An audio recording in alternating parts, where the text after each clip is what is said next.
Welcome back to the Explainer, you guys. Okay, today we are absolutely losing our minds over our latest steamy historical romance obsession. I mean, just look at this cover. We are talking about Savage Desires, Flames on the Plains by Wyatt D. Callahan. And let me tell you, this story perfectly, and I mean perfectly, captures that forbidden, combustible fire between a captive and a warrior. So today's Explainer is going to be a little different, right? Because we're treating this like the ultimate book club gossip session. The chemistry in this book is literally off the charts, and I absolutely cannot wait to break down exactly how this author builds the emotional tension to an absolute boiling point. So let's dive right into why this book is so unputdownable. It starts with a delicious mix of high-stakes survival and, well, our absolute favorite tropes. We're talking top-tier enemies to lovers, incredible forced proximity out in the brutal elements, and this intense, silent, touch-her-and-you-die energy from our male lead. When you throw all of these tropes into a harsh wilderness survival setting where the characters literally only have each other to rely on, oh my gosh, you get a recipe for absolute fireworks. Right from the opening raid, we get this incredible contrast between our two protagonists, Clara and Ronan. The raid is supposed to be quick, right? Quick and ruthless. But then, Ronan spots Clara. And Clara is this unyielding settler who, even when her home is literally burning to the ground, absolutely refuses to beg. She actually holds up a kitchen knife to a deadly warrior. And Ronan, this silent, precise fighter, shocks everyone, including himself, honestly, by sparing her and taking her captive. The dynamic is instantly electric because they are complete opposites, just thrown into this impossible situation. Just listen to this dialogue. You smell like smoke and arrogance. I mean, come on. Clara is not your typical damsel in distress, not even close. Even with bound wrists, stumbling through a dark, terrifying forest, her fiery banter and complete refusal to be intimidated sets the stage for some incredible tension. She essentially dares him to break her spirit, and her sharp tongue just continuously pokes at the hardened shell of her captor. And of course, Ronan gives it right back. I only tie the ones who keep talking. He tries so hard to maintain his cold, detached, stone-faced persona, which, by the way, is actually what Clara mockingly names him.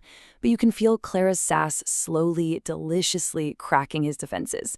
They have this incredibly sharp back and forth where every insult is practically dripping with unresolved tension.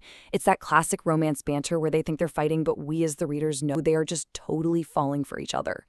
This timeline brilliantly illustrates the escalation of their intimacy, showing exactly how forced proximity in the wilderness slowly melts their animosity into undeniable attraction.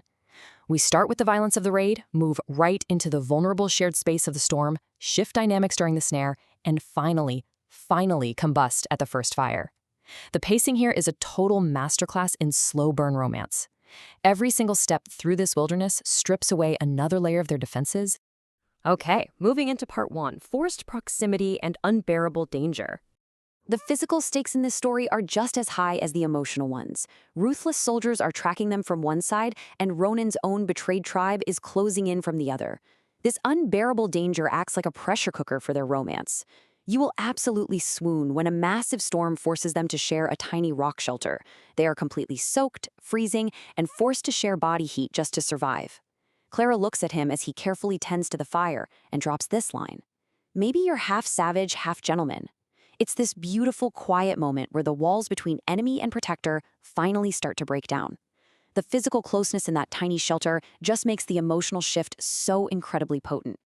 If you're loving this passionate story as much as we are, please take a moment to like this explainer, share it with your fellow romance lovers, and subscribe to Velvet Ink Press so you never miss your next favorite book escape. Part 2, The Snare and the Shift. Just when you think the tension literally cannot get any thicker between these two, we hit a massive turning point.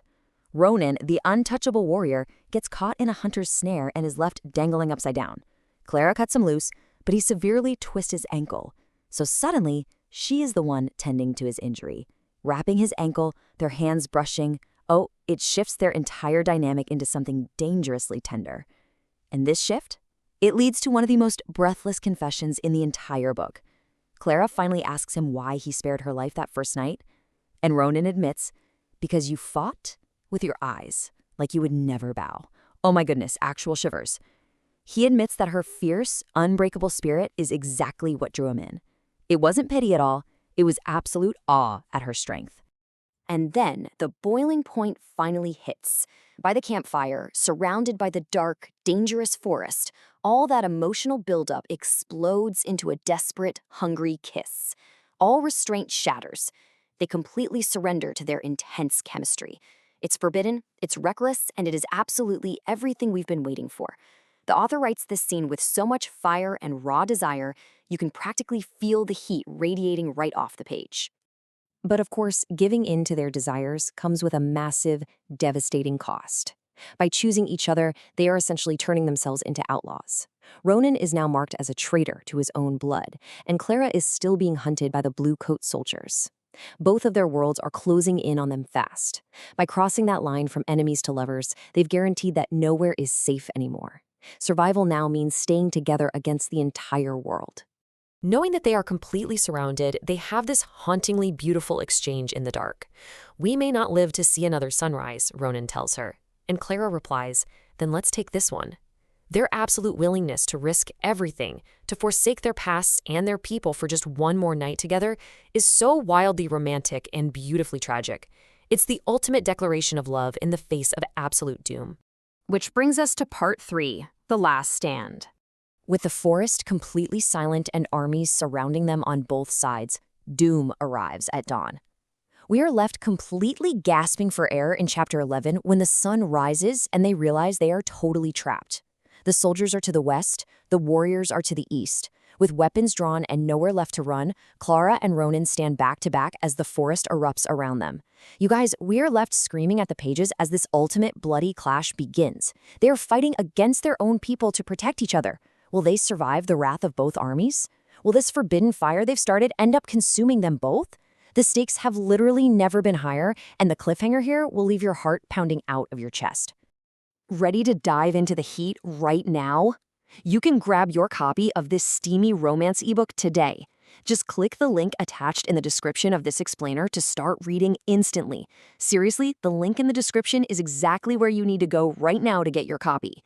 Don't wait, go check the description, get your ebook at https://mybook2/hr-04-301 and find out what happens next.